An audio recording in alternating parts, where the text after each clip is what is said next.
Hi friends, Andy Vegan.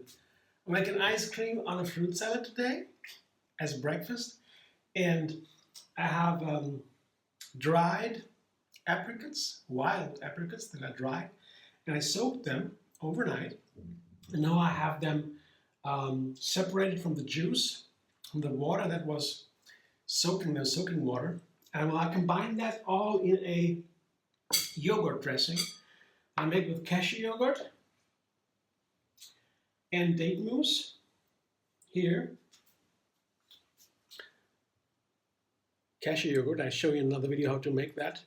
And then date mousse, also show you another video how to make that. Both videos are linked under this video. And it's very easy to make.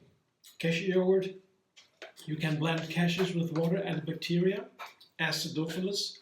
I explained that in the video, but to make it simple and to make you honest, you don't need to watch the video. You can just blend the cashews with the water and the bacteria, and then soak it, let it sit overnight in the warm room, and you have your yogurt. Then in the fridge and wait. The date mousse also very simple. You just blend the dates with water, yeah. And for a week you have wonderful date mousse in the fridge, and then you can eat it, because after a week it can turn sour. It would be a pity. Dates are my favorite sweetener and one of the healthiest we have.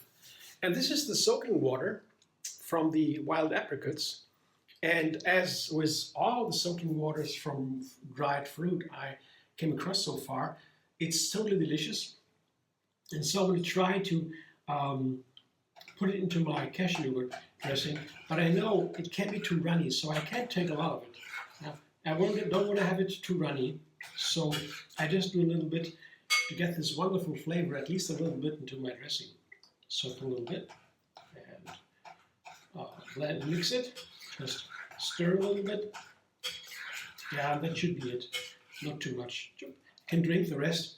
It's so delicious. I mean, I'm thinking about making videos with where this soaking water is the main ingredient for drinks or so. It's so wonderful. And here's the dressing. Here it's kind of runny, but it's okay.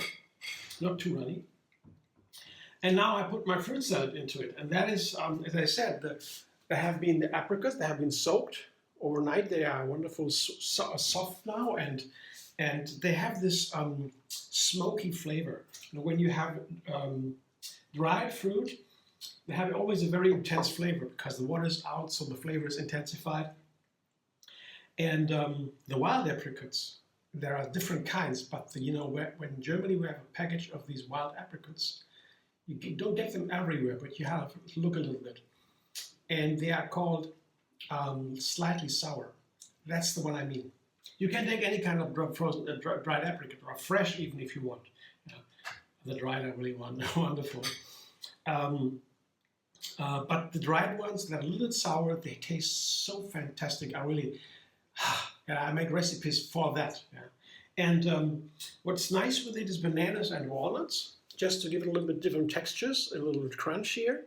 Also a little bit bitter, like the apricots. And bananas, they are sweet and a little bit bitter.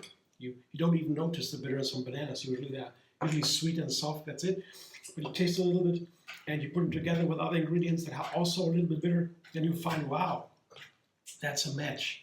Bananas are wonderful in fruit salads, oftentimes because they have this ambiguity in the flavor. At the same time, very simple and common, sweet and soft, and a perfect snack.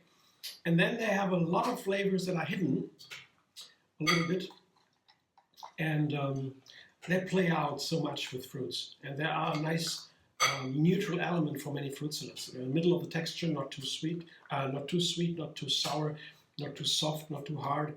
Right in the middle, they're also light, white.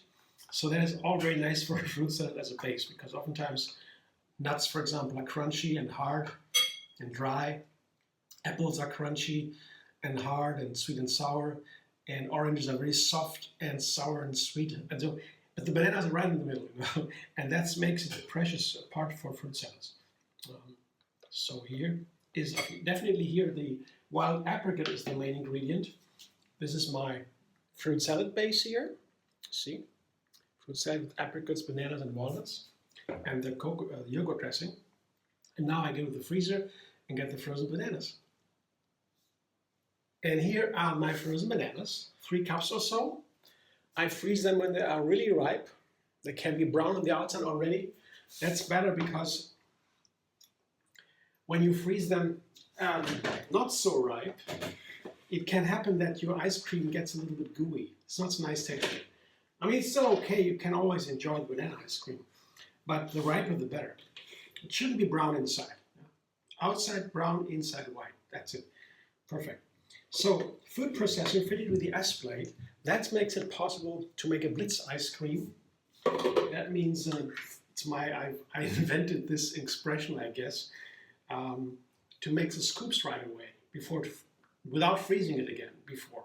Sometimes when people have a blender only, when they want to make scoops with the banana ice cream, you got to freeze it for an hour, half an hour again before you can make the scoops. It's too warm. But this is the advantage of the larger blade. It's slower, doesn't produce so much heat. So I put the bananas into the food processor, filled with the S blade. Let's see. They're very cold. That's a trick because I want to process a little bit longer because I want to get rid of all the chunks. I want to make the ice cream really nice and creamy. No chunks. For that I need to process a little bit longer. And the longer, the colder they are, the longer I can process. That's the trick. And date mousse again, like in the yogurt, another date mousse, has also been in the freezer just for 10 minutes or so because I want to blend a little bit longer, right? That's always the same idea. So the other ingredients can also be in the freezer for a moment to give me some seconds blending time. Cinnamon. It's a cinnamon date banana ice cream, cinnamon ice cream. And I have a good tablespoon of cinnamon, not too much. Cinnamon comes from a bark from a tree, and it can be very hard. You cannot get it really soft, as opposed to cashews, for example. They get soft and soft and soft and creamy. Cinnamon never does that. The bark from a tree, and it's very hard. Breaks down in particles, but it remains hard. So you can't take too much to get the wonderful flavor. And cinnamon is one of the spices that's the healthiest at all. They have a super high amount of antioxidants. That's what heals the body and keeps it from decaying. So cinnamon, let's see. Blender dance for Blitz ice cream.